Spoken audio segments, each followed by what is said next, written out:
Neçi geldiğin kızı da götür git. Belə qız olur, ciddi şeydə pul. Ne gelmiştin? Gelip beni alardın da. Gül kimi kadına?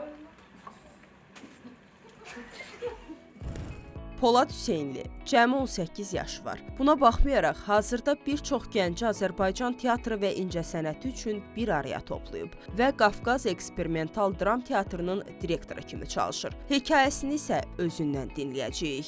İlk dəfə 2022-ci il fevral ayında Əbədi Tədbirlər Birliyi adlı layihəmi irəli sürmüşəm. Bakı şəhər Xətai rayon Rövşən Əliyev adlı 254 nömrəli tam orta məktəbdə 9-cu sinifdə təhsil alırdım o zaman. Ədəbiyyat müəlliməm mənə Mirzə Ələkbər Sabirlə bağlı bir gecə keçirtməyi tapşırdı və mən də məktəbdən bir neçə şagird toplayaraq Mirzə Ələkbər Sabirə aid bir tədbir keçirtdim. Tədbir məktəb rəhbərliyi tərəfindən heç gözləmədiyim bir hal kimi çox əla qarşılandı. Tədbirdən sonra tədbirin videosu montaj olunub məktəbin YouTube kanalına yerləşdirildi. Şagirdlər videoya baxandan sonra məktəbdə qarşımı kəsməyə, biz də sizə qoşulmaq istəyirik, bizi də yanınıza alın, biz də tədbirlərdə rol almaq istəyirik. Belə dedilər və mən daha da həvəsə gəldim. Ondan sonra məktəbdə daha çox şagirdləri ətrafıma yığaraq layihəni daha da böyütdüm.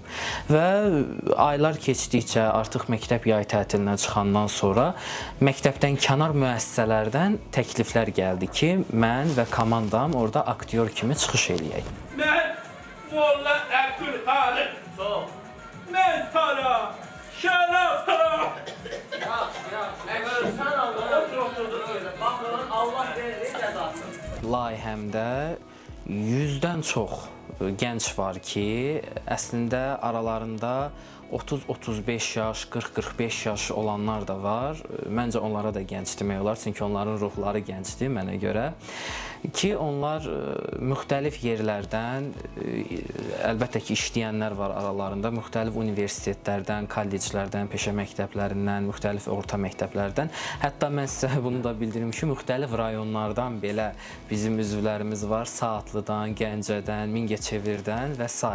Fidanın, körpənin taleyi, qisməti böyüyün boynuna yazılıb sana. Elə adət də, elə ənənə də odur. Cəmaat da razıdır. Polad müəllimgilin çəkdiyi filmləri, tamaşaları çox sevə-sevə izləyirdim və Polad müəllimlə əlaqə saxladım. Mən də sizin komandaya qatılmaq istəyirəm. O da dedi, sevə-sevə gəlib iştirak edə bilərsən və gəldim və burada çox şadam iştirak etməyimə. Azərbaycan Dövlət Rəssamlıq Akademiyasına hazırlaşıram. Həm Polad müəllimgillə, həm uşaqlarla, kollektivlə çox maraqlı və dəyərli vaxtlarımız keçir burada. Əlim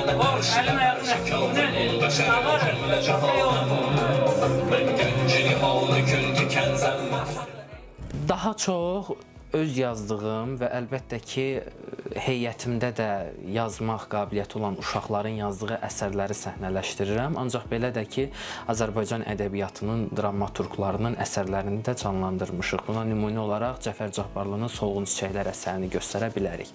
Mədəniyyət Nazirliyi Bakı şəhər Mədəniyyət Baş İdarəsinin təşkil etdiyi Cəfər Cabbarlının yubileyinə həsr olunmuş müsabiqədə biz çıxış eləmişik bu əsərlə.